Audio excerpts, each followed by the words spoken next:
Eu vou conversar agora com os nossos analistas de política, Jussara Soares e Caio Junqueira.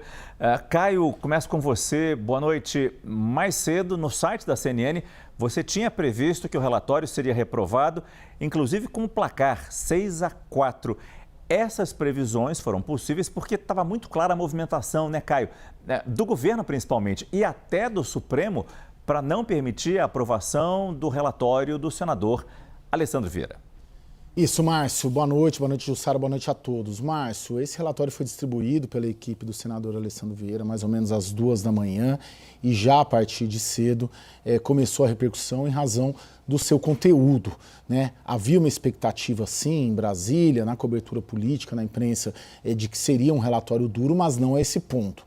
Não a ponto de pedir indiciamento de ministros do Supremo, inclusive do Procurador-Geral da República, Paulo Gonet. Então, diante desse impacto todo, já nas primeiras horas da manhã, começou-se ali no governo, junto com o Supremo, de certo modo, a articular e a raciocinar qual que seria a melhor maneira para derrubar esse relatório. Duas alternativas apareceram de cara. Primeiro, jogar a sessão da CPI para a tarde e aí coincidir com uma sessão do Senado Federal que automaticamente derrubaria a sessão da CPI, que acabaria sem sequer ele ser analisado. E a segunda alternativa, que é a que acabou prevalecendo, era aproveitar a maioria governista no Senado. Hoje, mais ou menos, o Senado Federal é 50-30, são 81 senadores, 50 da base aliada, 30 oposicionistas. Claro que esse número varia um pouco, para mais ou para menos, mas a gente pode raciocinar assim.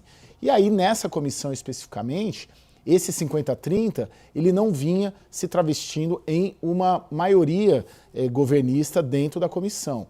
O governo sempre vem perdendo, né? Inclusive requerimentos foram aprovados contrários ao Supremo Tribunal Federal, contrários ao governo, justamente porque a maioria, até hoje de manhã, nessa CPI, era da oposição / dos independentes, com uma vantagem de 1 voto para a oposição / independentes. E aí houve essa ideia de uma solução de trocar integrantes. Quem liderou esse processo foi o presidente do Senado, Davi Alcolumbre, que também tem jogado nessa questão toda do Banco Master muito próximo ao Supremo Tribunal Federal e ao ministro do Supremo, Alexandre de Moraes.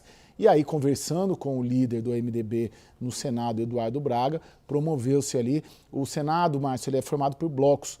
Então, o líder de cada bloco pode trocar. O Eduardo Braga não é o líder, está em transição ali essa liderança, mas ele promoveu algumas trocas ali e acabou virando e revertendo esse placar. A decisão foi: vamos derrotar esse relatório. Agora, o estrago está feito, isso amplia-se ali esse sentimento anti-Supremo Tribunal Federal, não só na política brasileira, como em diversos setores da sociedade. E haver também, acho que é um ponto ali de interrogação interessante, a partir das falas do Gilmar Mendes e do Dias Toffoli, se haverá uma reação formal contra o senador Alessandro Vieira, de repente um pedido para que ele seja investigado por abuso de poder, podendo perder, inclusive, o seu mandato e os direitos políticos.